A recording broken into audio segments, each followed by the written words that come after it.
Alhamdulillah wa syukrulillah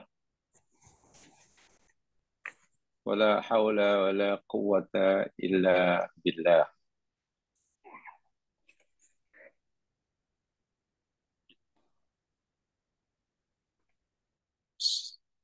Allahumma salli ala Muhammad wa ala ali Muhammad.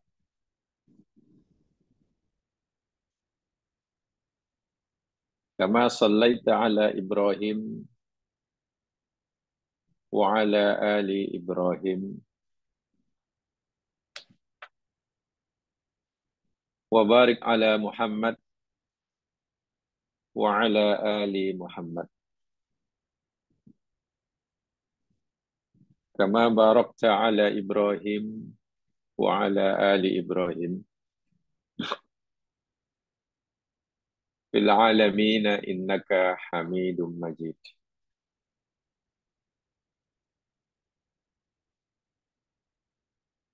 Raditu billahi wa rabba wa bil islami dina wa bi Muhammadin nabiyya wa rasula. Rabbi shrah li sadri wa yassir li amri wahlul 'uqdatam min lisani yafqahu qawli. Wa ba'd.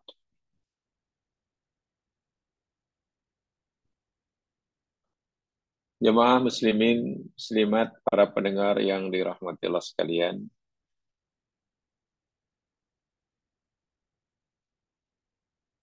Dengan mengikhlaskan niat semata-mata karena Allah dan dengan melafazkan basmalah Bismillahirrahmanirrahim, kita akan teruskan kajian kita malam hari ini, menyambung apa yang telah kita pelajari pada siri-siri yang lalu.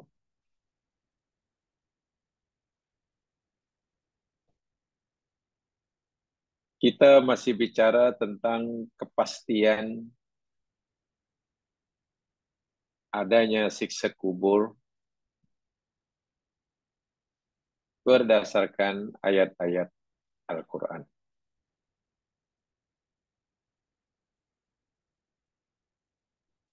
Sekadar mengingatkan semula kaitan dengan siksa kubur, ada dua golongan manusia, dua kategori manusia.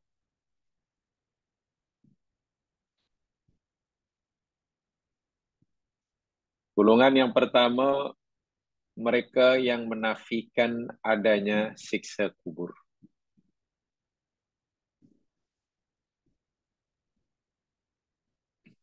Sama ada yang menafikan ini karena mereka tidak meyakini adanya kehidupan selepas kematian,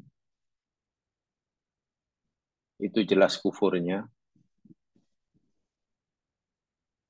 Atau mereka yang tidak meyakini adanya siksa kubur karena bagaimana mungkin Allah akan menyiksa hambanya atas perbuatannya jika hisab atau pengadilan proses mahkamah belum dijalankan.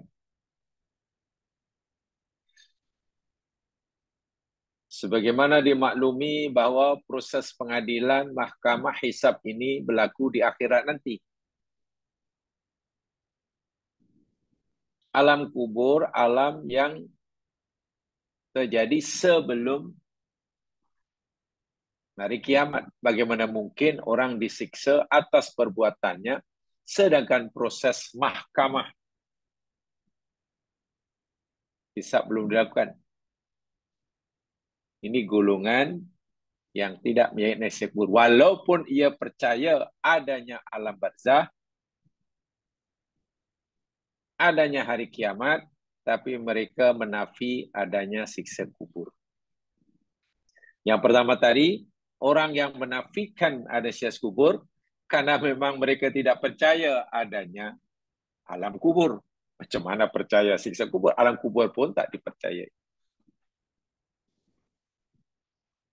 Hidup di dunia, ya hidup sekarang lah. Mati, selesai, jadi tanah. Ini golongan pertama. Tentu kita tidak menerima dan mengikuti pahaman yang seperti ini. Golongan yang kedua, yang meyakini adanya siksa kubur.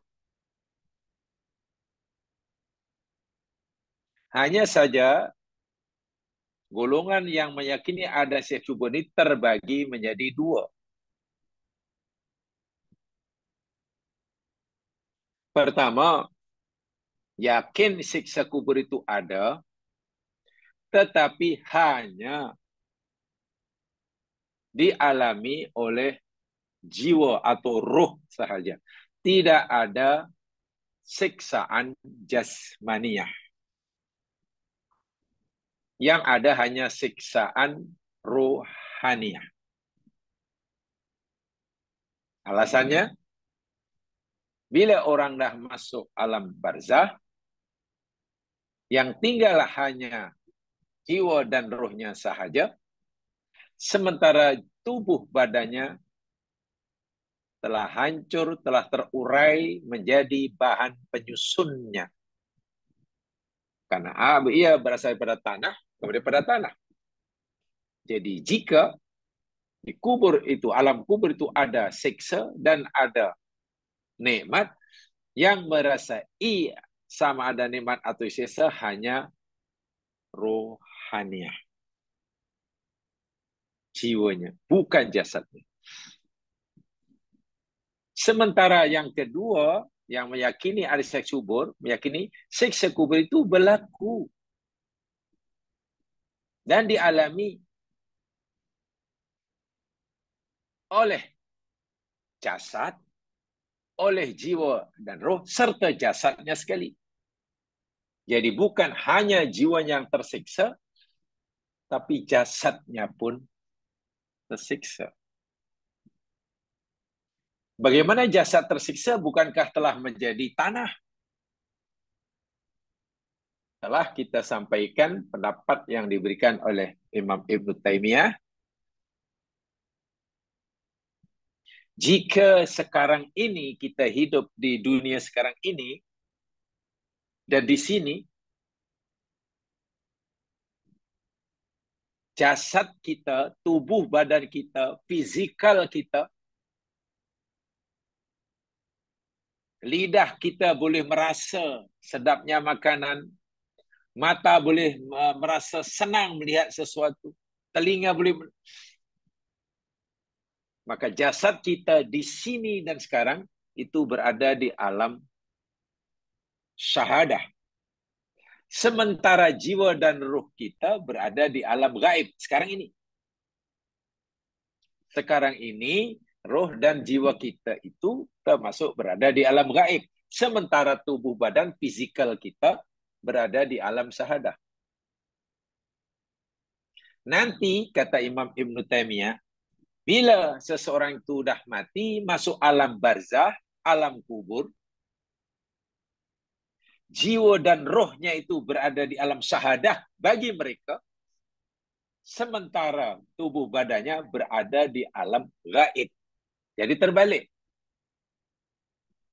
Alam syahadah bagi penghuni kubur, yakni jiwa dan roh mereka itu. Sementara jasadnya, fizikalnya, bagi mereka, bukan bagi kita, berada di alam gaib. Dan kedua-dua ini boleh merasai sama ada nikmat kubur atau siksa kubur. Nah, kita percaya kita mengikuti pahaman yang terakhir ini. Kita mengikuti golongan yang kedua ini. Meyakini ada siksa kubur dan nikmat kubur tentunya. Dan siksa ataupun nikmat itu akan dapat dirasai oleh kedua-duanya ini. Ima jiwa dan roh, wa ima fizikal kita. Dalil-dalil Al-Quran yang kita pelajari selama ini, yang minggu lepas kita telah pelajari hingga poin yang keempat, itu benar-benar memberikan kita pencerahan, penjelasan, hujah yang nyata bagi kebenaran fahaman yang kedua tadi. Contohnya, minggu lepas kita pelajari ayat yang keempat, poin yang keempat maksud saya, yakni firman Allah surah Al-An'am ayat 93. Tidak perlu saya mengulangi uraiannya. Sudah panjang lebar minggu lepas kita pelajari bahwa seseorang yang dalam keadaan sakaratul maut atau berada di ambang kematian, bahasa mudahnya kaki sebelah di dunia, di sini, sebelah sudah ada di alam barzah, begitulah maksudnya. Nak kata mati pun belum 100%, nak kata hidup pun nampaknya juga tidak. Ada mereka yang mengalami kesusahan, keperitan, penderitaan yang maha dahsyat karena mereka su'ul khotimah. Dan ada yang mereka sedang mengalami kebahagiaan, kesenangan yang luar biasa karena mereka mendapatkan husnul khotimah. Sebab itulah tentang sakaratul maut atau tentang keadaan saat di mana seseorang itu dalam proses berpisahnya roh, jiwa dari jasadnya, itu sesuatu perkara, suatu tajuk, suatu maudhu dalam agama yang setiap kita orang Muslim wajib faham, betul-betul faham. Saya ulangi.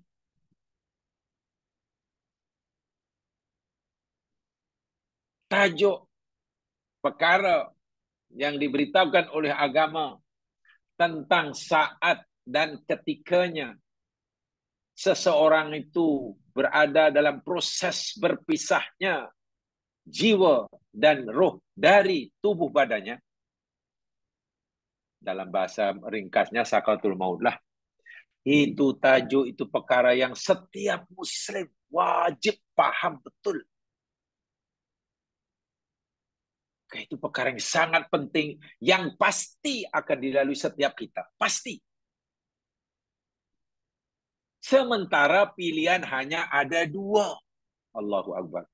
Suatu yang pasti akan dilalui oleh kita, sementara kita hanya ada dua pilihan, hanya ada dua kemungkinan. Kemungkinan pertama, orang itu akan dapat husnul khotimah. Husnul khotimah. Sebenarnya surah An-Nahl 32 itu. Alhamdulillah, subhanallah, itu kejayaan terbesar. Kemungkinan kedua, akan mengalami su'ul khotimah. Wa'iyadzubillah, tumadzubillah. Dan itu yang dinyatakan dalam surah Al-An'am 93. Al-Anfal 50. Bayangkan, setiap kita pasti mengalaminya, sementara kita hanya ada dua kemungkinan, tak ada kemungkinan ketiga. Kalau tidak su'ul khotimah, ya husnul khotimah. Dan itu penentu. Benar-benar yang menentukan. Nanti di alam barzah berada di taman surgakah atau di jurang api neraka. Tak cukup di situ. Nanti bila berlaku kiamat, di hadapan Allah, sama ada ia masuk dalam surga yang penuh dengan nikmatkah, atau wa'iyadzubillah tumadzubillah dihumban dalam neraka yang penuh dengan azab yang pedih. Inilah betapa pentingnya semua kita orang Islam wajib paham betul dan berpegang betul jadi peringatan. Bukan benda yang lain tak penting, yang lain penting, bekerja penting, meniti karya penting, mendapatkan cita-cita penting punya itu penting. Tapi tidak sepenting ini. Sebab itu sibuk manapun kita dalam urusan kita fil hayati dunia. Fil hayati dunia. Serajin manapun kita belajar pelbagai ilmu semasa kita di dunia. Ilmu perniagaan belajar, ilmu kira-kira belajar, ilmu masak-masak belajar, ilmu bahasa belajar, ilmu belajar. Jangan sekali-kali kita tidak ada masa, kita tidak ada merasa tak punya peluang untuk mempelajari dan memahami ilmu yang satu ini. Mengerti betul dan meyakini serta berpegang dengannya tentang apa yang Quran dan Nabi beritahukan kepada kita saat-saat yang sangat kritikal lagi genting. Saat di mana seseorang telah berada di penghujung hayatnya untuk menentukan nanti tempatnya di surga atau di neraka, di alam barzah, taman surga atau jurang api neraka. Saat dan ketika seseorang itu dalam proses berpisahnya nyawa dan jiwa dari tubuh badannya. Satu ayat seperti ini bukan hanya elok kita fahami, tapi wajib kita mengerti. Bukan elok. Artinya, mempelajari perkara ini, ayat perkara ini, bukan suatu keutamaan. Bukan. Bukan keutamaan. Tapi ia suatu kemestian. Kewajiban, bukan keutamaan. Yang lain itu mungkin. Ilmu-ilmu yang lain mungkin kalau dapat, alhamdulillah. Kalau tidak pun tak rugi. Ilmu memasak sehingga boleh masak pelbagai jenis masakan banyak. Ya kalau dapat, baguslah boleh masak, boleh bertukar-tukar selera. Tapi kalau tak tahu pun tak apa. Oh, rasa-rasanya lah sementara saya masih hidup. Karena saya mungkin nak pergi melancong ke Jepun 1 minggu. Maka untuk 1 bulan sebelum berangkat ni, saya akan kursus intensif bahasa Jepun. Saya tidak akan fikir yang lain. Saya akan gunakan masa 1 bulan untuk kursus intensif bahasa Jepun hingga fasih. Nanti kalau pergi Jepun selama seminggu, tak bingung. Perlukah seperti itu? Ini yang saya maksudkan. Tapi kadang orang merasa penting. Oh, penting saya. Nah ini. Sehingga adalah orang cerdik pandai berkata, jika kita tidak dapat memahami bahasa satu kaum, kita rugi bila kita ingin berinteraksi dengan mereka. Kita peniaga, ingin berniaga dengan orang Jepun, tidak menguasai Jepun, rugi, betul. Kita ingin berniaga, ada urusan perniagaan dengan orang Jerman. Kita tidak reti bahasa Jerman. Kita akan rugi. Ya, betul. Kita punya partner, rakan niaga. daripada China. Kita sepatah haram pun tak reti bahasa Cina. Dia pun tak bahasa kita. Kita rugi. Mungkin kita akan kena tipu. Betul. Tidak memahami bahasa manusia pun kita akan merasa rugi. Tapi tahukah kita yang akan membuat kita lebih rugi? Bukan kerana tidak paham bahasa manusia, tapi kita tidak dapat memahami bahasa yang mencipta manusia.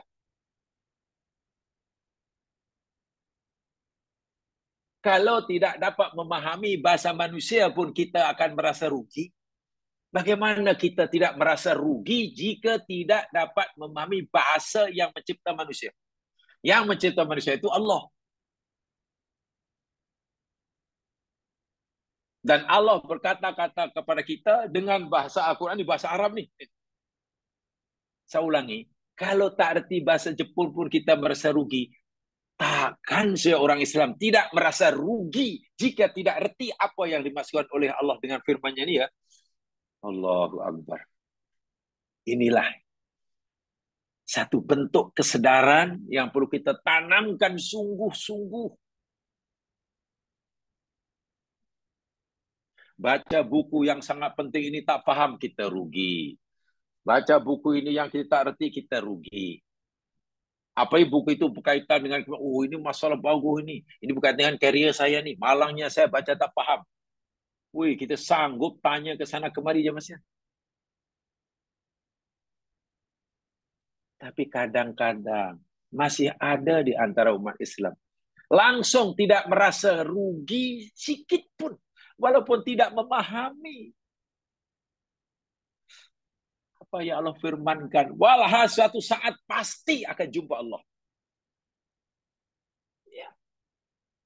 Orang yang belajar bahasa Jepun hingga pandai belum tentu ia berbisan atau punya menantu orang Jepun. Tapi Al-Quran, inilah satu bentuk kesedaran yang perlu ada.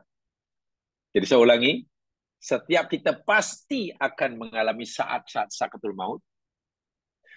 Dan ketika itu kita hanya ada dua pilihan atau dua kemungkinan. Kalau bukan husnul khotimah, alhamdulillah. Ya, yang satunya lagi su'ul khotimah. Wal iyadu billah, tsumma na'udzubillah. Sebab itu memahami perkara ini, mengerti betul-betul, berpegang dengannya betul-betul, menjadikan ianya sebagai pemberi peringatan setiap saat bagi kita, di mana saja kita berada, dan keadaan apapun kita, suatu yang maha mustahak. Saya jadi ingat As-Syekh Salamah bin Dinar Abu Hazim rahimahullah. Beliau pernah berkata begini, kullu amalin takrahul mauta min ajli fatrukhu thumma la yadurruka mata mutta. Kata Syekh Salamah bin Dinar Abu Hazim, setiap amalan yang kamu tak mau mati dalam keadaan seperti itu, setiap perbuatan yang kamu tidak mau mati ketika kamu melakukan amalan tersebut, fatruku, tinggal. Jangan sekali-kali kamu lakukan. Contoh yang mudah, tapi contohnya terlalu mudah, terlalu kasoy katalah. Orang mukmin tahu minum arak itu haram. Tapi karena imannya masih lemah, ya mungkin minum arak. Pertanyaannya, sebagai orang mukmin, adakah orang mukmin suka jika ia mati dalam keadaan minum arak? Orang yang hatinya bilang pasti, saya tak mau mati dalam keadaan minum arak. Nah, kata Salamah Ibnu Dinar, Apa saja perbuatan yang kamu tak suka, kamu tak mau mati dalam keadaan itu, tinggalkan. Jadi kalau kamu tak mau mati dalam keadaan minum arak, jangan minum arak. Sebab siapa tahu kamu sedang minum arak, kamu mati. Kamu mau mati dalam keadaan maksiat? Tak nak, tak nak. Saya tak nak mati dalam keadaan maksiat. Pasti jawapannya begitu. Macam mana caranya kalau begitu?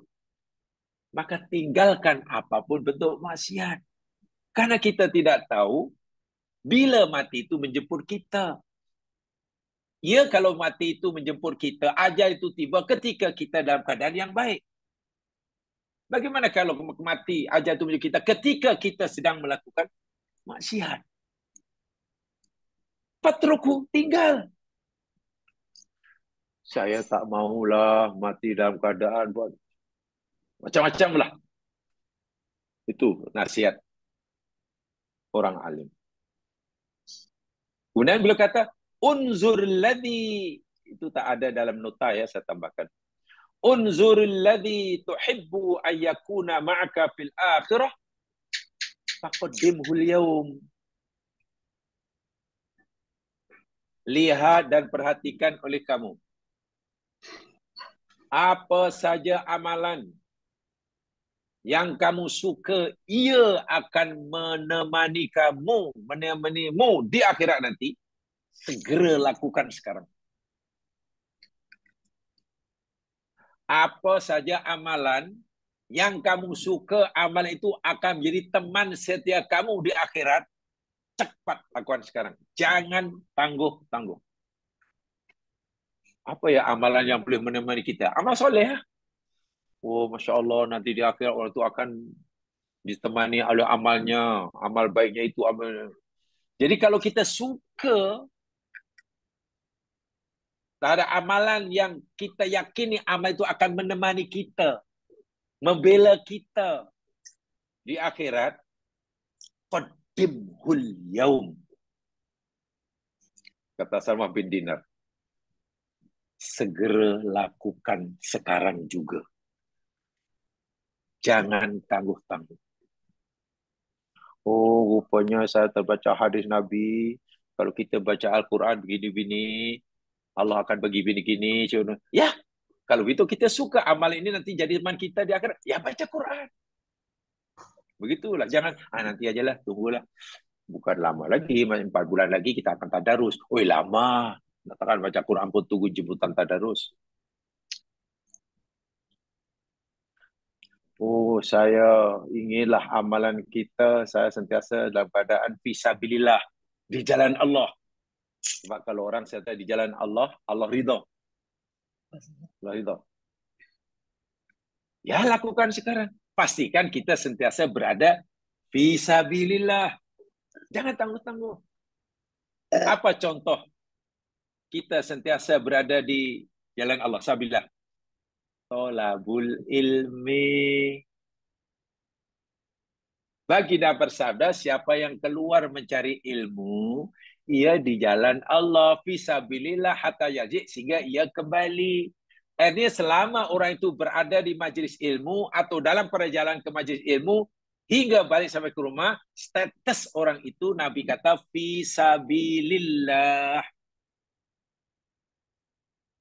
Apa kesan hukumnya?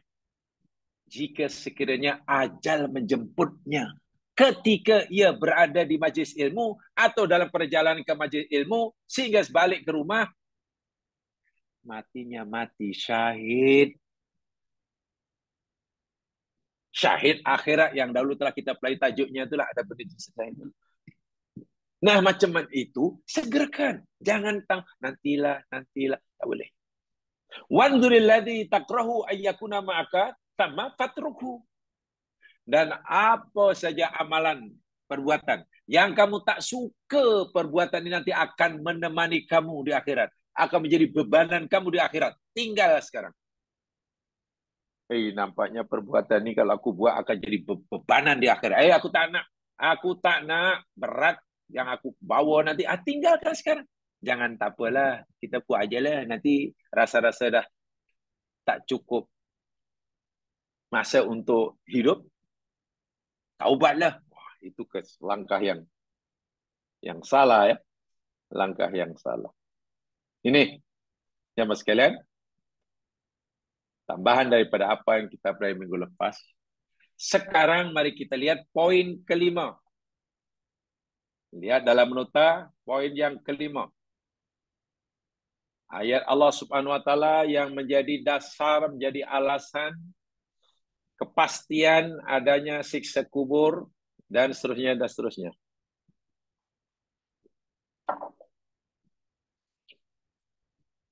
Kutip daripada surah Thaha ayat 124.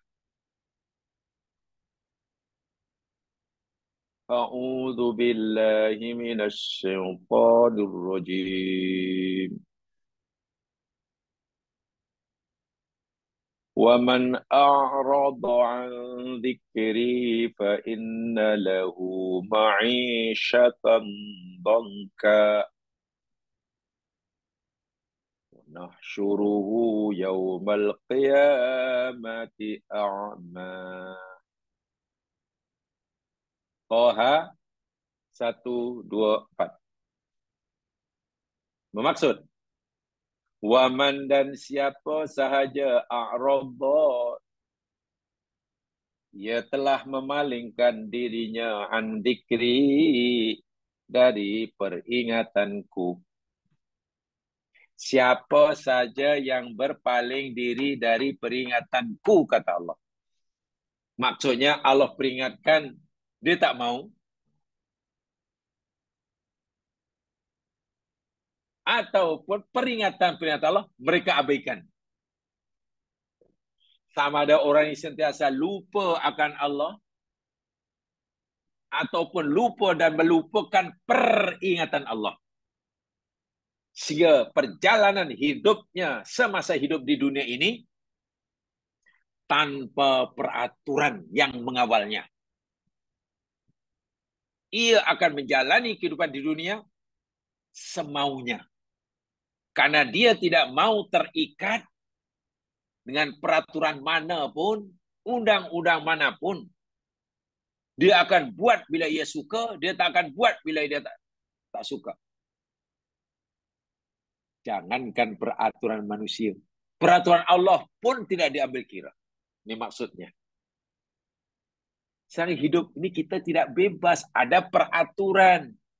Namanya zikrullah. Allah dapat kamu hidup mesti lalu jalan ini. Bukan jalan itu. Di sini kamu mesti belok kanan, bukan belok kiri. Di sini kamu mesti laju. Jangan berhenti. Ini boleh, ini tak boleh. Itu namanya zikrullah, peringatan daripada Allah. Tapi orang ini merasa kalau macam itu, kalaulah peraturan Allah itu aku patuhi, nampaknya aku tidak bebas hidup. Itu menyekat kebebasan aku. Mana kebebasan hak asasi manusia kalau macam ini caranya? Saya mau buat ini, kau itu, apa kena mengena? Ini diri aku sendiri. Aku tidak mau diatur oleh siapapun, termasuk peraturan Allah. Orang macam inilah yang Allah beri peringatan sekeras ini. Siapa yang berpaling dari peringatan, fa innalahu. Tengok jawapan dia. Fa itu nama Rabtul Jawab, terjemahnya pasti. Bukan maka. Fa itu namanya Rabtul Jawab, jadi namanya pasti. Dahlah pasti, ada taukid pula inna. Wah, lagi kuat lagi. Sesungguhnya. Lahu, baginya. Ma'isyatan, kehidupan dongka yang sempit. Jadi ayat ini betul-betul jawabannya betul-betul mantap kan. Pertama ada fa itu terima pasti, rotul jawab. Ditambah dengan sesungguhnya, inna. Orang yang belajar bahasa tentu tahu inna perlukan isim, perlukan khobar. Lepas inna mesti isim, baru khobar. Tapi di sini dibalik. Lahu itu khobarnya diletakkan depan, didahulukan. Ma'isyatan itu isimnya, letak belakang. Itu pun membawa makna lain pula. Maksud yang mendekati paling benar, pasti, sesungguhnya, baginya, semata-mata baginya, lain tidak, hanyalah. Macam tu. Penghidupan yang sempit. Itu satu. Cukup itu sajalah balasan Allah kepada orang yang memalingkan daripada peringatan Allah? Tidak. Wa nahsyuruhu. Yang kedua. Wa. Huruf atah. Mutlaqul jam'i. Maknanya yang pertama itu balasnya. Ada yang kedua. Wa nahsyuruhu. Dan kami akan himpunkan, kumpulkan orang ini. Yaumal qiyamah. Nanti. Hari kiamat. Bukan sekarang. Bukan sekarang. Bukan di alam barzah. Tapi nanti. Bila sudah di alam akhirat, di hadapan Allah Subhanahu wa taala untuk dipertawajakan amalnya, a'ma, dalam keadaan buta. Minta maaf, bukan buta mata fisikalnya, tapi buta hatinya, tak tahu jalan. Masya Allah. Nih, peringatan yang keras. Baik, penjelasannya. Saya bacakan dulu apa kata ulama yang punya otoriti menafsirkannya. Saya kutipkan daripada kitab karena Al-Mawardi. Seorang ulama namanya Imam Al-Mawardi. Dalam kitabnya An-Nukat wal Uyun. Nama kitabnya An-Nukatu wal Uyun. Abu Sa'id Al-Khudri, sahabat Nabi SAW, dan Abdullah ibnu Mas'ud radhiyallahu anhu, sahabat Nabi juga, bahwa maksud ayat ini adalah azab kubur. Maksudnya apa? Siapa saja yang memalingkan diri dari peribadatan aku, Allah akan bagi balasan. Balasan pertama, pasti bagi orang itu kehidupan yang sempit. Kehidupan sempit itu maksudnya siksa kubur. Bukan di dunia. Siksa kubur. Ada siksa kubur. Memadaikah dengan siksa kubur? Tidak. Sebab ada lagi satu. Nanti bila sudah dibangkitkan, dipindahkan ke alam akhirat, mereka akan tinggi dalam keadaan buta. So, kehidupan sempit yang disebutkan dalam ayat tersebut ditafsir sebagai siksa kubur. Siksa kubur. Itu pun sudah teruk. Bagaimana pula nanti siksa yang di akhirat? Jadi ada dua siksa. Satu siksa kubur, kedua siksa yang di akhirat nanti. Kenapa? Kerana dalam surah Toha ayat 127 selepasnya Allah berfirman, wala adzabul akhirati asyaddu wa abqa. Allahu akbar. Dan sungguh azab akhirat nanti yang kemudian itu lebih dahsyat dan lebih kekal. Azab kubur memang dahsyat, tapi azab akhirat lebih dahsyat. Azab kubur memang sangat lama, tapi azab akhirat bukan lama, kekal. Ya mas sekalian, kenapalah kalimah lahu maisa wa inna lahu maisa dongka itu dipahami oleh Abu Sa'id Al-Khudri, oleh Ibnu Mas'ud sebagai azab kubur, siksa kubur, bukan siksa dunia. Sebab ada yang mengartikan, kadang-kadang ada yang memahaminya, siapa yang memalingkan daripada Allah, maka Allah akan bagi kehidupan yang sempit. Susah hidupnya. Kesusahan menghimpit kehidupannya. Sakit tak sembuh-sembuh. Susah tak senang-senang. Miskin tak kaya-kaya. Asyik teraniaya. Nah, hidup yang susah itu tanda bahwa orang itu berpaling dari azab daripada peringatan Allah. Mungkin ada yang begitu. Tapi perlu kita renung sejenak. Betulkah pemahaman seperti itu?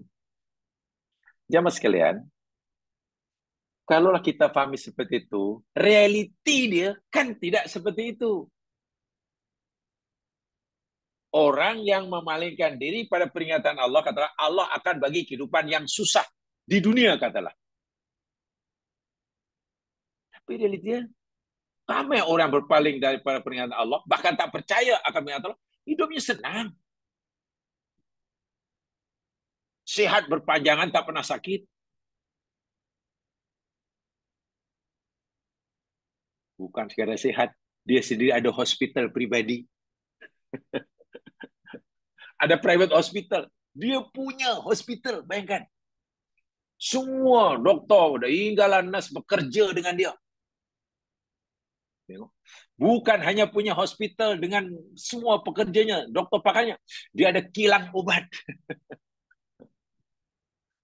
Hidupnya bukan tak berkecukupan, bukan kekurangan. Melimpah-limpah kekayaannya. Mau tanya berapa jumlah uangnya.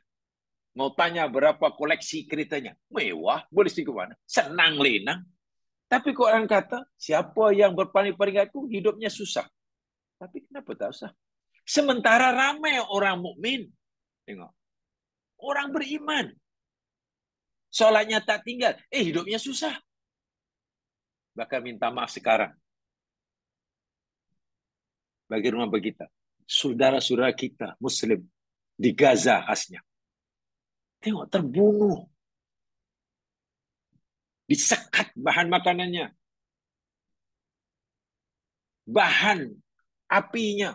Listrik. Minumannya. Hidup susah, dalam susah. Mati pula. Ditinggal mati di depan matanya. Rumah hancur. Susah. Apakah mereka ditimpa soal ini karena mereka berpaling dari peringatan Allah? Kita pasti tidak akan berani kata begitu. Apakah orang-orang kafir yang hidupnya senang lenang, macam tidak ada pahala itu, karena mereka ini tidak berpaling ke peringatan Allah, juga kita tak berani kata begitu. Nah, sebab itulah Abu Sa'id Al-Khudri, Abdullah Ibnu Mas'ud tidak memahami ma'isatan dongka, kehidupan yang sempit dalam ayat tadi, Toha 124 itu, merujuk kepada kehidupan sekarang. Tapi ia merujuk kepada siksa kubur. Sebab orang yang berpaling daripada siksa daripada Allah pasti akan dihimpit mengalami kehidupan yang sempit di alam kubur. Karena di alam kubur itu dipanggil kehidupan juga. Baliklah kita pelajari panjang lebar. Orang mati mungkin dari sisi zahirnya mati dalam arti kata dia sudah tidak lagi hidup di sini. Itu pengertian zahirnya. Tapi hakanya orang mati yang sudah tidak hidup di sini pindah ke alam kubur, dia hidup. Bahkan menjalani kehidupan yang sebenar. Malangnya ketika mereka baru mulai hidup yang sebenar, hidupnya sudah dongkak, sempit, susah, dihimpit dengan pelbagai penderitaan. Itu maksudnya. Itu maksudnya. Sebab saya sering mendengar ulasan ayat ini betul difahami tuan dan puan. Kalau kita ini tak ambil berat tentang agama kita, tentang perintah Allah, kita Quran, kita hidup kita susah. Percaya kita akan mengalami masalah dalam hidup. Musibah silih berganti. Itu tanda yang hidup kita ini tak pedulikan Al-Quran. Sepintas selalu memang betul.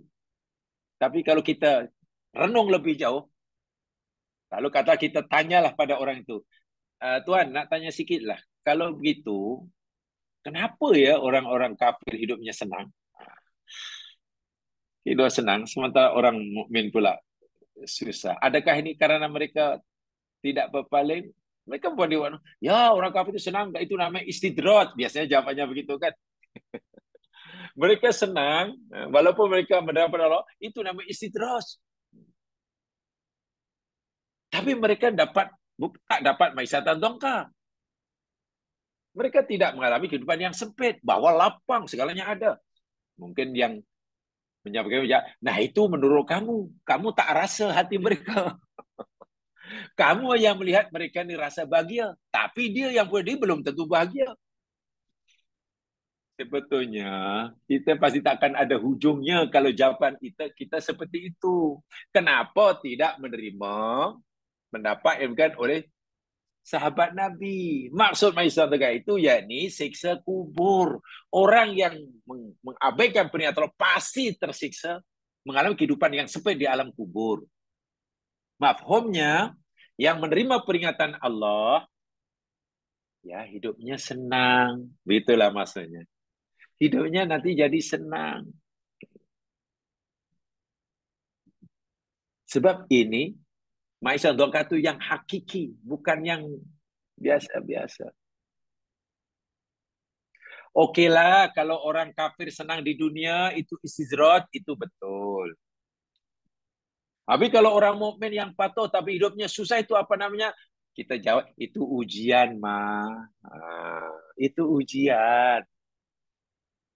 Yang tujuannya ada dua. Sama ada Allah nak mengampunkan dosanya, atau Allah nak meningkatkan darjahnya.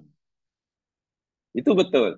Tapi kalau Maisha Dongka itu diartikan kesempitan hidup di dunia, itu yang kurang tepat.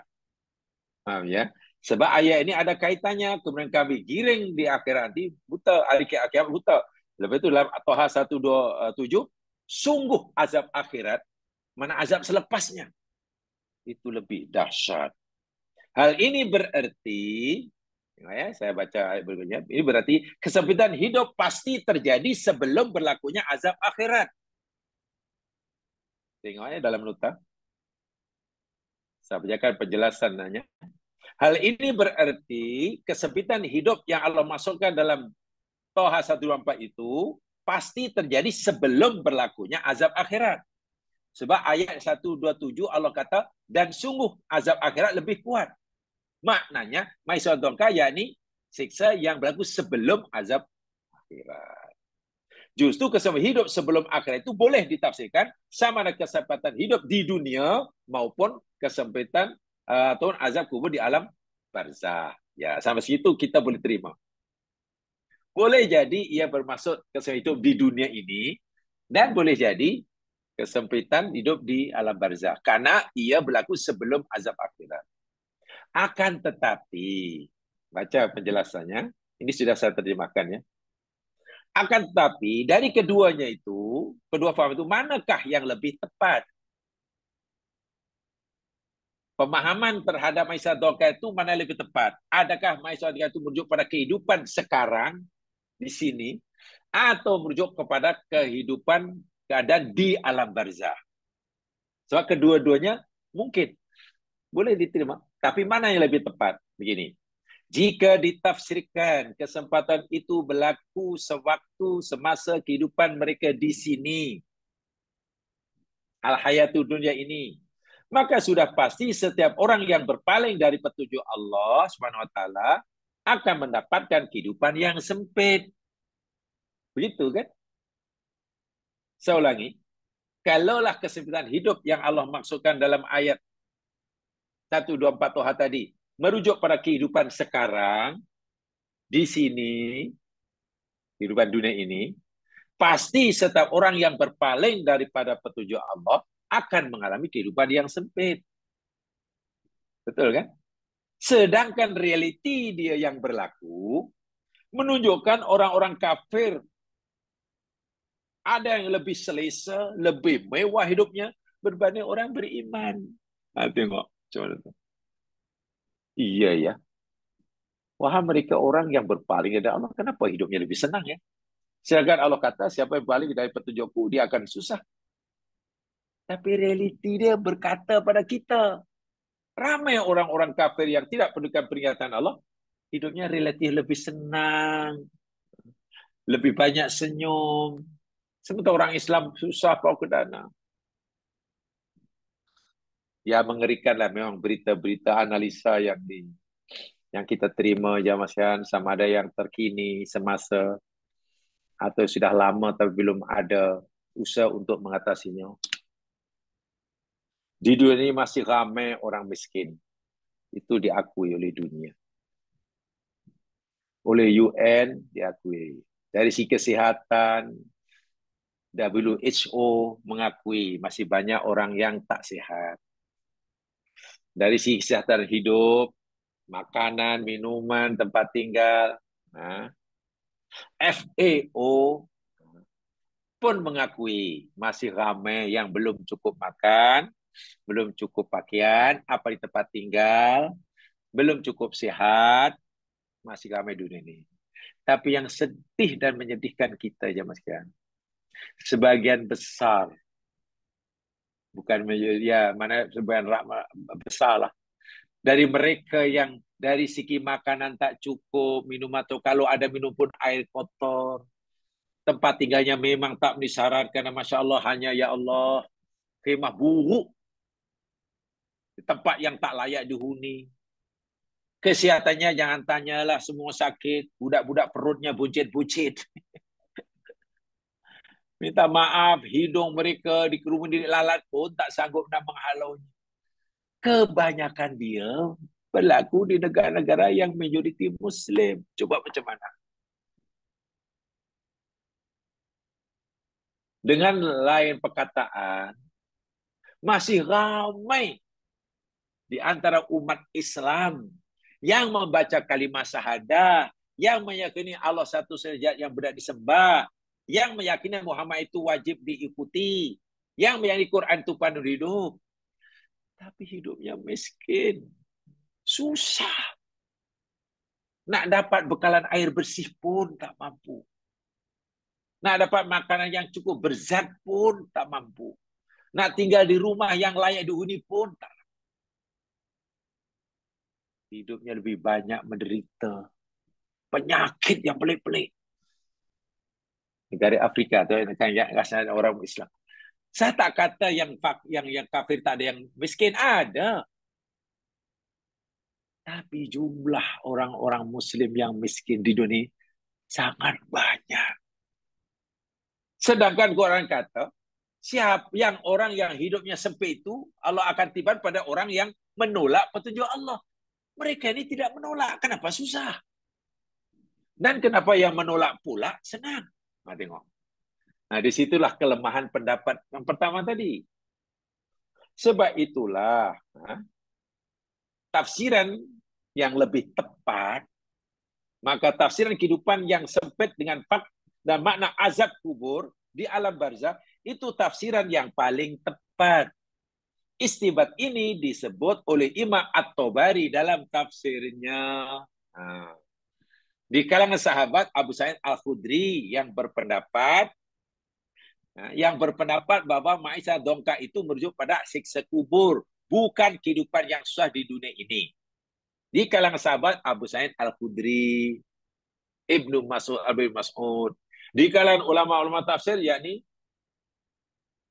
dipanggil Imamul Mufassirin. Ya. Yang berbuat itu dianggap sebagai Imamul Mufassirin, ketua ahli tafsir. Siapa dia? Imam At-Tabari. Subhanallah. Saya memilih yang ini karena lebih kuat. Tidak bermakna orang yang mendekat pada Allah itu orang betul, orang salah juga. Dan tidak bermakna orang yang bila semakin melanggar Allah itu semakin senang hidupnya juga, tidak. Jadi senang atau susahnya seseorang di dunia ini, kehidupan sekarang inilah, sebenarnya tidak ada kaitan dengan ayat kita pelajari ini. Karena jika orang itu mendekat pada Allah dan hidupnya senang, itu namanya istidraj. Sementara jika orang itu patuh kepada peringatan Allah, tapi hidupnya susah, itu namanya bala, namanya ujian. Tujuannya hanya ada dua. Sama ada untuk karena hendak menghapuskan dosanya, ataupun karena Allah hendak mengangkat darjahnya. Itu pemahaman kita tentang susah atau senang kehidupan di sini. Bergantung kepada perangai orang itu. Jika orang itu perangainya menderhaka kepada Allah, tapi Allah bagi kesenangan hidup, itu namanya istidraj.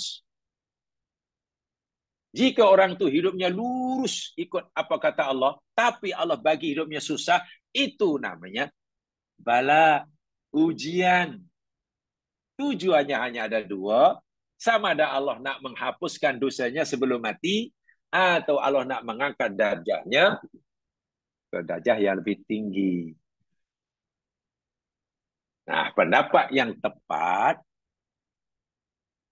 Toha 124 tadi, siapa yang memberikan diri pada peringatanku, sungguh pasti baginya, kedua yang seperti itu, azab kubur.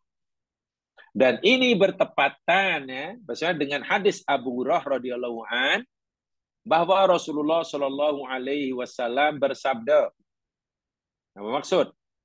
Adakah kamu tahu kepada siapa diturunkan ayat ini? Nabi pernah bertanya kepada sahabatnya tentang Toha 124 itu. Wahai sahabatku, ada tak kamu tahu? Ada yang kamu yang mengetahui? Kepada siapa Toha 124 ini Allah turunkan? Nah, ayat bermaksud sesungguhnya adalah bagian kehidupan yang sempit itu. Dan kami akan dihubungkan di hari kiamat dalam keadaan buta. Tahu tak siapa ayat itu kepada siapa? Atau kamu tahu tak apa kehidupan yang seperti itu? Semua sahabat menjawab, Allahu wa Rasuluhu alam. Ya Rasulullah, Allah dan Rasulnya sajalah yang lebih tahu. Kami tak tahu ya Rasul. Lalu Nabi kata, azab orang kafir di dalam kubur. Azabul qabri lil kafirin. Azab orang kafir di alam kubur. Itulah maksud Ma'isyah dan dongka yang Allah firmankan dalam Toha 124. Hadis ini riwayat Ibnu Hibban dalam kitab Sahihnya.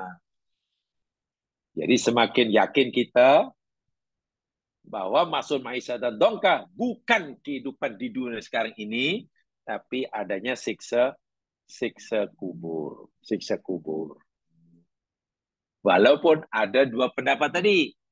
Pendapat yang kuat, yang kedua itulah. Kalau ikut pendapat pertama, nanti jadi panjang ceritanya. Tadi saya sudah sampaikan.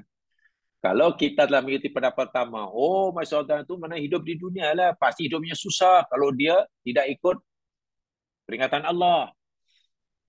Kita kata begitu. Nanti orang akan tanya. Tapi realitinya tidak. Tuh uangnya banyak. Dia bukan Islam. Tak kenal Quran, tapi hidupnya senang. Macam mana boleh senang? Sementara itu yang mukmin mengaji tak putus-putus. Solat sunat, rajin. Puasa sunat, apalagi. Tapi hidupnya susah. Macam mana tu? Sedang Quran kata, macam tu. Oh, itu lain. Yang untuk orang kafir itu istidrat. Untuk orang. Jadi tidak akan lari jawaban kita dari ada ayat. Bukan jawaban itu salah. Jawaban itu betul. Kesenangan yang Allah berikan orang kafir namanya istidrat. Kesusahan yang Allah berikan pada orang mukmin namanya ujian. Betul jawaban itu. Tapi larilah daripada makna ayat 1, 2, 4 surah Toha itu. Itulah. Jadi ini memang sering kali berlaku jamaah sekalian. Ayatnya lain. Ayatnya bunyi maksud lain. Tapi pemahamannya lain. Sehingga tidak ada sebetulnya dia punya hubung kait. Langsung tak ada kaitan antara maksud ayat dengan pemahaman yang diberikan. Itu sering kali berlaku. Sering kali berlaku. Dan itu insya Allah kita dapat mengesan bahwa hubungan penjelasan dengan ayat yang dijelaskan seringkali terputus. Itu mudah kita mengesannya kalau kita benar-benar tafakuh terhadap ayat itu. Tadabur padanya. Tapi kalau tidak, tak nampak. Tak nampak. Adakah salah? Penjelasannya tidak salah, Qur'annya pun tidak salah. Gitulah. Tapi kalau mengaitkan penjelasan itu dengan ayat yang dibaca, itu yang tak betul. Coba jamaah sekalian. Saya nak bagi satu contoh ya. Nanti jamaah jawab.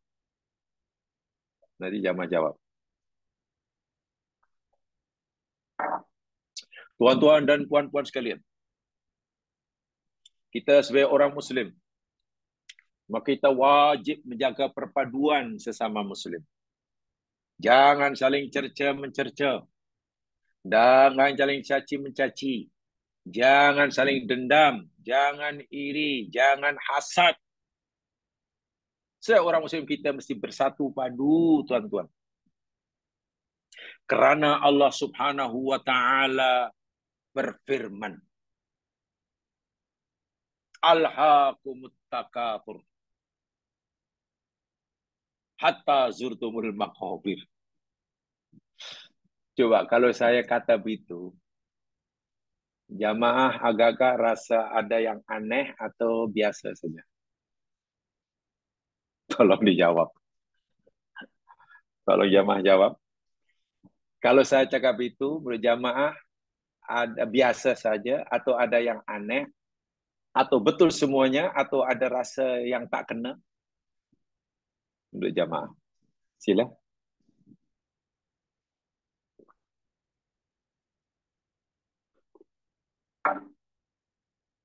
Saya ulangi, saya cerita tentang tajuk tuan-tuan, puan-puan, orang Islam kita wajib bersatu padu. Tak boleh bercerai-berai, bergaduh, caci-mencaci. Kita bisa saling tolong-menolong murid sahabat Muslim. Karena Allah Subhanahu wa taala telah berfirman. Dalam Quran Allah berfirman, li'ila fi Quraisy.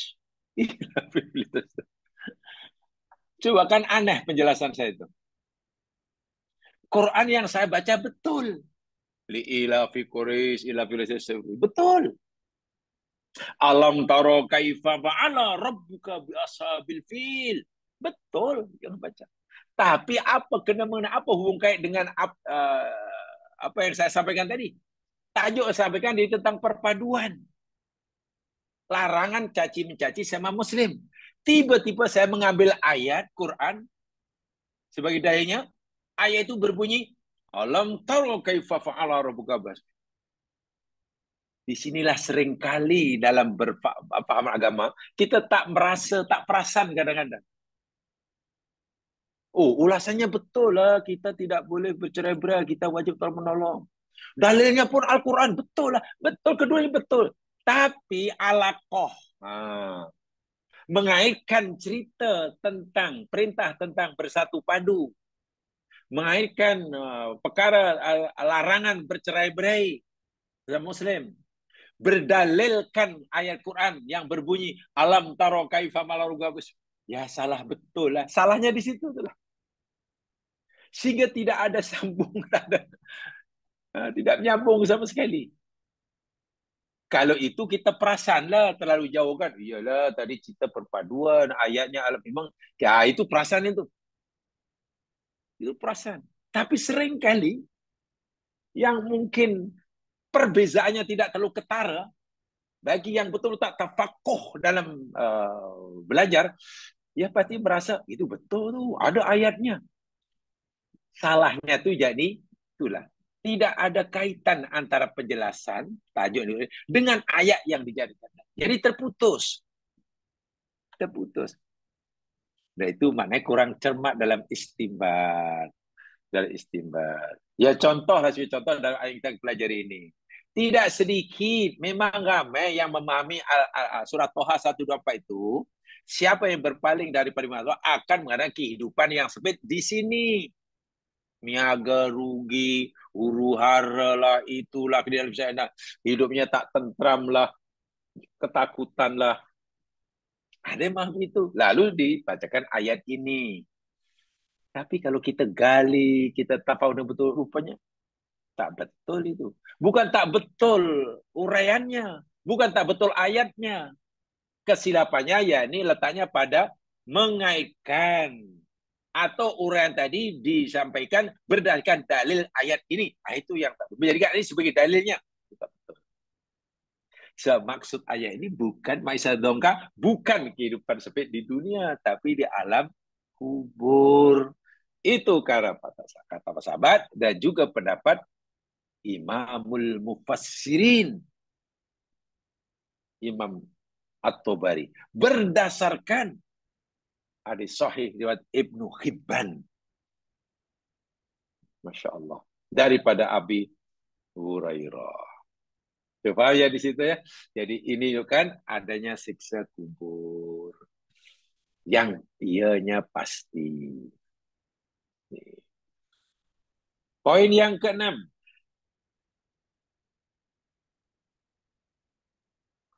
Nah, yang keenam ini pertama dia asar Ali ya. Jadi ucapan Ali, tetapi nilai atau darjah asar, kalau ucapan sahabat itu namanya asar ya, bukan hadis. Dinilai oleh ulama-ulama pengkaji hadis, tarafnya lemah. Ya.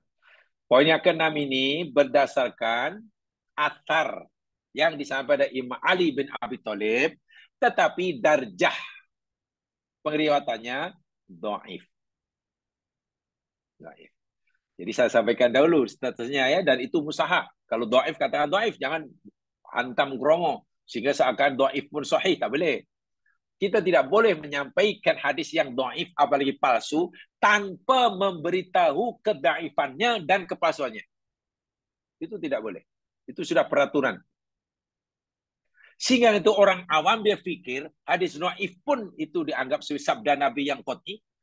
Hadis palsu pun nanti jamaah akan meyakini itu Nabi bersabda. Itu bahaya luar biasa. Tuan-tuan, ada sebuah hadis kalinya begini. Orang pun, oh iya, Nabi SAW itu selepas orang hampir percaya dan tapi pertama tuan-tuan, hadis yang saya sampaikan yang dikatakan oleh sebuah hadis itu sebenarnya palsu. Maknanya bukan Nabi yang bersabda. Jadi menyandarkan sesuatu yang palsu kepada Nabi itu hukumnya dosa. Nah, itu wajib dikatakan Nabi itu. Jangan yang penting orang percaya, mana boleh. Ya, dilarang ya. Baik begini, akarnya. Daripada Ali bin Abi Thalib radhiyallahu anhu, manusia meragui tentang azab kubur sehingga diturunkan firman Allah. Ini cerita. Ada satu riwayat disandarkan pada Ali bin Abi Thalib.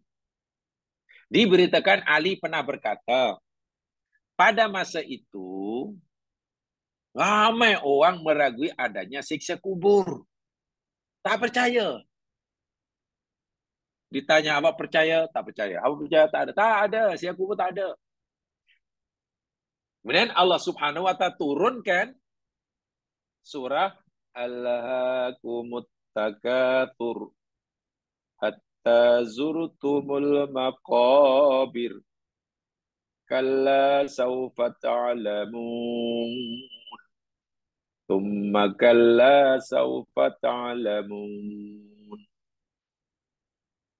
Alhaakumut Takatsur, kamu telah dilalaikan, yakni daripada mengerjakan amal soleh, amal bakti, oleh karena perbuatan kamu berlomba-lomba untuk mendapatkan dengan sebanyak-banyaknya, yakni harta benda lah, darjah lah, kehormatan lah, pangkat lah, pengaruh lah, kekuasaan lah. Kesungguhanmu mengejar itu semua ya, untuk mendapatkan yang kalau harta sebanyak-banyak, kalau kuasa sebesar-besarnya, kalau pengaruh sehebat-hebatnya, sehingga kamu lupa. Lupa apa? Lupa akan hakikat tujuan hidup. Kamu baru tersedar, tersentak, ibarat daripada tidur, hatta zurtumul maqabir, sehingga kamu masuk ziarah kubur. Kenapa di situ gunakan zurtum, sehingga kamu ziarah kubur? Sebab jamaah sekalian, masuk alam barzah ini bukan kekal. Sebab itu Allah gunakan kalimat ziarah. Zurtum itu ziarah. Namanya ziarah, ya pergi sekejap, dan itu teruskan perjalanan deh. Itu sebabnya alam barzah ini walaupun lama, untuk ukuran kita sudah lama. Nabi Adam masih berada di alam kubur, ya sekalian. Berapa tahun, wallahu alam. Tapi dia masih dikatakan sebagai ziarah. Menunjukkan bahwa alam barzah itu bukan alam yang kekal. Itulah. Bila kamu sudah mati, masuk, baru kamu tersentak. Lah rupa-rupanya alam barzah yang betul-betul nyata adanya, siksanya nyata adanya, nikmatnya nyata adanya. Selama ini aku tak perasan langsung. Selama ini aku lalai leka. tak ingat langsung. Dan baru sedar. Yang menyebabkan aku lupa, tak ingat langsung. Rupa-rupanya, dahulu masaku, tenagaku, fikiranku, aku habiskan untuk mengejar bagi mendapatkan sebanyak-banyaknya. Takatsur. Bekerja untuk menghimpun kekayaan sebanyak-banyaknya. Sehingga lupa bekalan yang di bawah. Siang malam menggunakan berbagai peluang, kesempatan, energi untuk mendapat kekuasaan. Untuk mencari pengaruh. Lah, rupa-rupanya. Sehingga langsung tak terlintas sama sekali mencari bekalan untuk dibawa berpulang pada Allah. Baru sedar bila ia sudah mati. Tapi lambatlah. Ini ingatan Allah ni. Jadi termasuk bahaya yang besar sekali yang menimpa manusia karena kesan buruknya, yakni sengsara sepanjang perjalanannya menuju akhirat. Apakah nama bahaya itu? At-takatsur. Itu bahaya. Ya, kalau orang sudah tertimpa bahaya takatsur, gaya hidup takatsur, akhirat itu langsung tidak terlintas dalam pikiran. Siksa kubur itu langsung tidak membuat ia takut. Azab neraka itu langsung tidak terlintas dalam hatinya. Lupa. Bahkan lupa mati. Sebaliknya, kalau musibah itu hanya sakit, bencana alam, banjir besar, gunung berapi meletus, itu biasanya malah memudahkan orang, menjadikan orang ingat mati. Kalau musibah itu kata berupa bencana alam, gempa bumi, biasanya orang akan mudah ingat mati. Ingat mati, minta ampun pada Allah. Tapi coba orang yang sedang asyik dalam dunia takatur, ada istighfar? Tak ada. Seolah pun ngam-ngam, karena tak boleh, jangan lama-lama, masa penting, kita kena jumpa ni kawan-kawan. Lupa. Jadi macam solat ke zikir, berdoa, ya itu macam sampingan lah, part time lah. Ibaratnya part time. Atau mungkin, ya sometime. Peringkat teruk, no time. Mana tu? Sedangkan itu adalah basic, itu asasi. Takatur itu bencana yang paling dahsyat. Lebih dahsyat daripada gempa bumi. Ya. Kalau gempa bumi, rumah rusak dan hancur, biasanya orang akan lebih mudah mengingat Allah. Istighfarnya makin banyak. Merintih menangisnya di hadapan Allah makin kuat, makin lama. Tapi kalau orang sudah asik dalam dunia takatur, jangan harap baru tersentak bila masuk kubur. Kala saufa ta'lamun. Tidak sekali-kali, tak macam itulah, wahai manusia. Gaya hidup kamu seperti itu adalah salah. La. Jangan buat. Kalah. Saufa ta'lamun. Pasti kelak kamu akan tahu akibat perbuatanmu itu. Kamu punya gaya hidup takatur. Lifestyle kamu dan hidup takatur. Dan kamu lupa akan akibatnya nanti. Tapi tak apa. Sekarang kamu memang tidak ingat sama sekali karena kamu dah tenggelam dalam keasing yang takut. Tapi tak apa. Saufa ta'lamun. Pasti kelak kamu akan mengetahui. Itu amaran keras daripada Allah tu. 2 kali. Tsumma kalla saufa ta'lamun. Kemudian sekali-kali tidak macam itu. Pasti kelak kamu akan tahu. Apa yang kamu lupakan selama ini, apa yang kamu tak hiraukan sama sekali ini, pasti kamu akan ketahui suatu saat. Pasti. Dan waktu itu kamu baru terperangah istilahnya. Terjaga istilahnya. Dari hayalan kamu. Athar Ali ini, ya Mas Kilan, saya katakan, mana yang dengan dhaif tadi? Begini. Ali kan pernah kata, tadi katakan, masa itu ramai orang tak percaya adanya siksa kubur. Gitu ya. Sehingga Allah turunkan surat Takatsur. Baru mereka percaya. Nah, riwayat mengatakan begini daripada Ali itulah yang dikatakan oleh Imam At-Tirmidzi. Tapi Imam Tirmidzi mengatakan hadis riwayat ini gharib. Gharib ni asing aneh lah, rasa pelik lah. Ya. Yang maksudnya hadis ini, ini dhaif. Juga dinilai dhaif salahnya oleh Nasir Albani dalam dhaif Tuhan Umudi. Itu. Jadi yang dhaif itu bila diberitakan turunnya ayat ini bagi menjawab sikap orang pada waktu itu yang tidak meyakini adanya siksa kubur. Itu yang dhaif. Riwayat itu tak sampai itu. Jadi yang dhaif itu yang mana? Riwayat yang mengatakan sebab turunnya ayat ini bagi membetulkan keyakinan orang yang tidak meyakini adanya siksa kubur. Yang daripada Ali itulah. Ayatnya betul. Tapi sebab turunnya itulah yang dikatakan dhaif. Jadi bukan sekadar tak boleh sandar pada Nabi, disandarkan kepada Ali bin Abi Thalib pun tidak boleh. Maknanya dhaif. Jadi diraguilah kesahihannya. Tapi adakah ini bermakna ayat ini tidak ada kena-mengena dengan adanya siksa kubur? Bukan begitu. Surah Al-Kahfi tetap bercerita tentang kaitannya dengan adanya siksa kubur. Bagaimana penjelasannya? Mari kita baca ini. Imam Al-Qurtubi berkata, surah ini mengandungi hal berkenaan siksa kubur. Ini Imam Al-Qurtubi. Dan sesungguhnya kami telah menyebut ini di dalam kitab Tazkirah kalangan Imam Al-Qurtubi juga, bahwa beriman dengan adanya siksa kubur adalah wajib. Dan membenarkannya ada satu kemestian.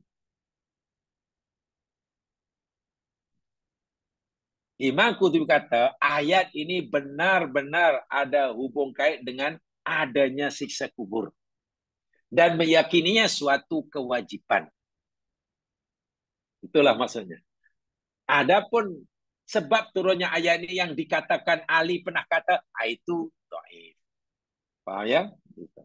Jadi mengikut apa yang dihabarkan dengannya oleh yang benar, mana oleh Allah lah. Mengikut apa yang dihabarkan dengannya oleh yang benar, yakni Allah SWT, bahwa Allah SWT menghidupkan hamba yang mukallaf. Orang mati semasa hidup, dia termasuk orang mukallaf. Mana cukup akil balik. Dalam kuburnya dibangkitkan dengan mengembalikan kehidupan kepadanya. Dan menjadikannya daripada akal sama seperti mana sifat kehidupan yang terdahulu. Untuk dia berakal dan paham akan yang dipersoalkan dan apa yang patut dijawab dengannya. Dengan ayat mudah, kata Imam Al-Qurtubi, menjelaskan ayat ini dalam kitabnya At-Tadhkirah. Bila orang mati itu, oleh Allah akan dibangkitkan, dan diberikan akal pikiran yang mampu membezakan mana betul, mana salah. Sehingga dengan akal pikiran dia boleh memahami. Sebagaimana masa hidup di dunia. Ini perintah, ini larangan. Ini perintah mesti dibuat, ini larangan mesti ditinggal. Kalau buat begini ini. Kan di sini kita orang mukallaf. Nanti dalam kubur pun dihidupkan macam itulah. Sehingga dapat memahami pertanyaan yang akan dikemukakan kepadanya. Dan tahu mana jawaban yang betul dan yang salah. Di alam kubur. Bagaimana caranya? Wallahu a'lam. Karena badan sudah mati. Badan sudah hancur kan? Tapi ingat, jiwanya sentiasa disertai oleh roh tetap hidup. Saya suka menggambarkan software-nya, hardware-nya rusak. Hardware-nya rusak. Tapi software-nya masih berfungsi baik. Bila softwarenya ini kata dicas lagi, dihidupkan dengan tenaga, dengan elektrik, boleh berfungsi semula. Habis macam mana hardware-nya dah rusak? Allah memberitahu, Nabi memberitahu kita di alam kubur, jasadnya dihimpunkan semula oleh Allah. Jasad itu kan hardware dia. Ingat hadis yang telah kita pelajari beberapa tahun yang dahulu, bagaimana orang mati takut kepada Allah karena takutnya pada Allah, berpesan pada keluarganya, pada anaknya, nak, bila ayah mati nak, karena ayah ni banyak dosa, ayah tak nak nanti disiksa oleh Allah. Bila ayah mati nak, tolong bakar saja tu badan ayah. Lalu punya tabur ke mana-mana. Tapi jika Allah mengendaki, aku yakin Allah akan berkuasa melakukan apa yang dia kehendaki. Orang tua tadi berbuat itu kan karena takut kepada azab Allah, mengingat dosanya banyak. Dan dia fikir ya, kalaulah badan sudah dibakar jadi abu, abu lah ditabur di mana-mana, susah nak menghidupkan karena sudah jadi abu. Masuk alam barzah, tiba-tiba Allah panggil, Allah arahkan semua abu itu untuk berkumpul semula. Sekelip mata, jasad itu sempurna di alam kubur.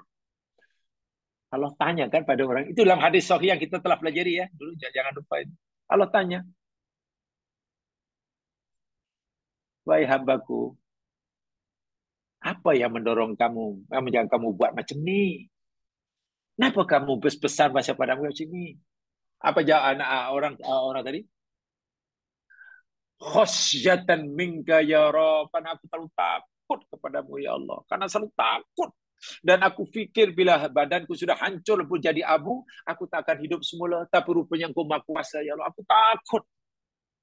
Lalu Allah jawab, wahai hambaku, berkat ketakutanmu kepada aku yang tak berbelah bagi, dan aku tahu kamu ikhlas, aku ampunkan dosa kamu. Ya, orang mati, jasad kita ni ibaratnya hardware, rusak. Bila rusak, ya kita nak macam mana nak hidupkan laptop ke, kita hidupkan PC kita ke, tak boleh kan kalau hardware rusak. Tapi softwarenya masih ada. Elektrik okey, bateri okey. Tak boleh. Tapi kalau softwarenya kita betulkan, pekat, hidup semula. Orang mati demikian juga, jasad yang hancur. Tapi di alam barzah, jasad yang ibaratnya hardware ini oleh Allah dibetulkan.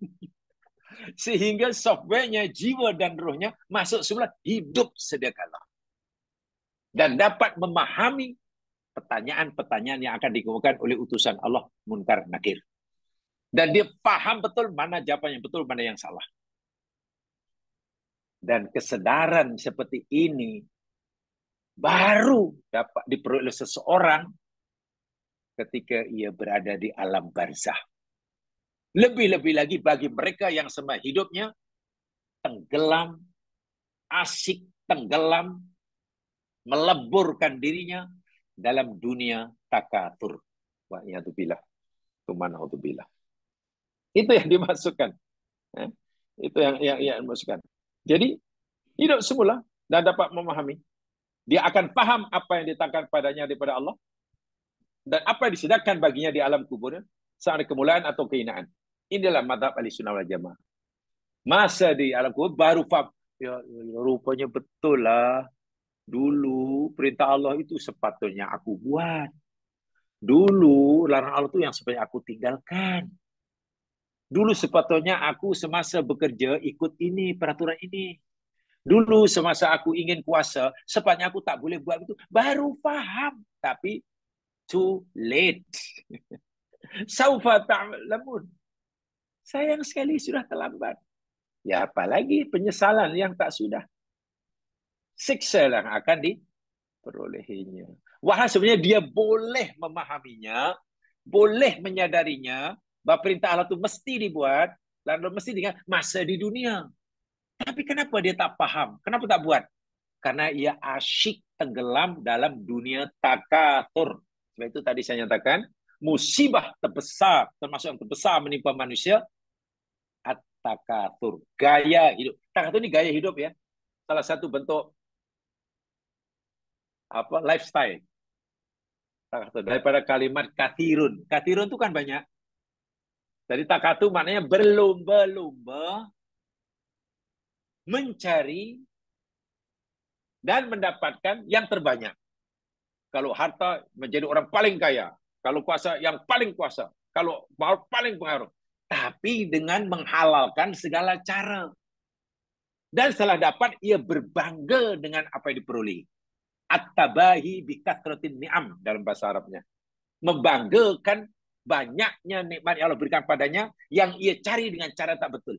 Ke orang seperti inilah. Walaupun hidupnya hanya 10 tahun. Mungkin 10 tahun biasanya. Atau mungkin 70 tahun. Atau 80 tahun. Ya biasanya 5-70 tahun lah paling lama. Kenapa saya nggak itu? Karena biasanya orang mencapai cita-cita. Menjadi orang terkaya, terpengaruh. Itu bukan ketika umurnya 20 tahun. Tak ada.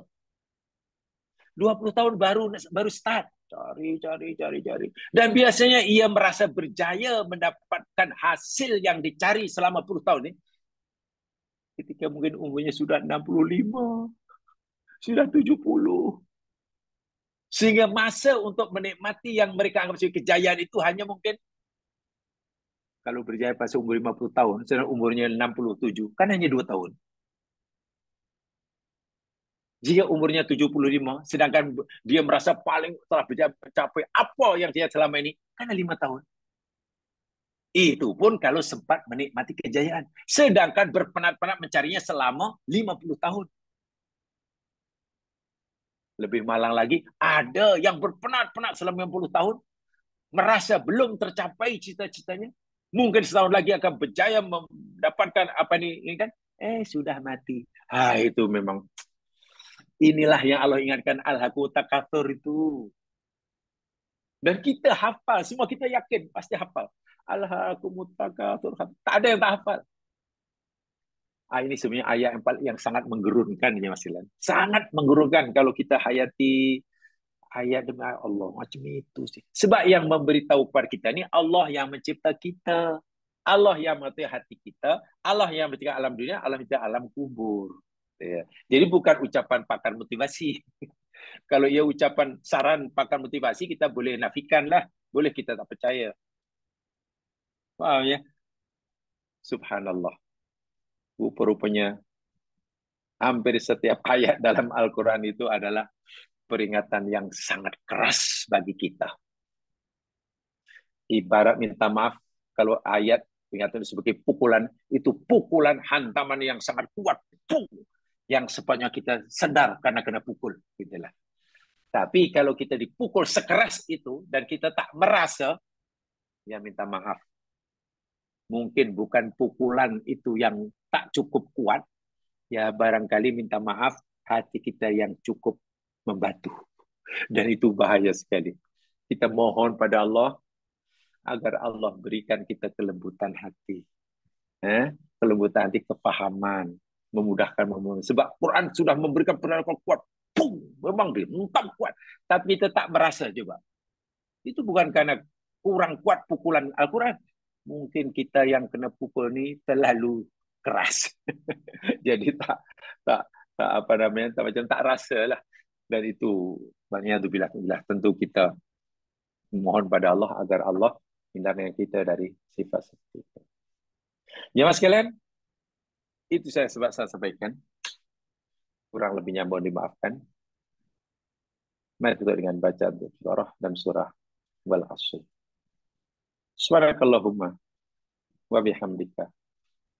Asyhadu an la ilaha illa anta astaghfiruka wa atubu ilaik. A'udzu billahi minasyaitonir rajim. Wal Asr. Innal insana lafi khusr illa alladziina aamanu wa 'amilus shalihat wa tawasaw bil haqq wa tawasaw bis sabr. Assalamualaikum warahmatullahi wabarakatuh.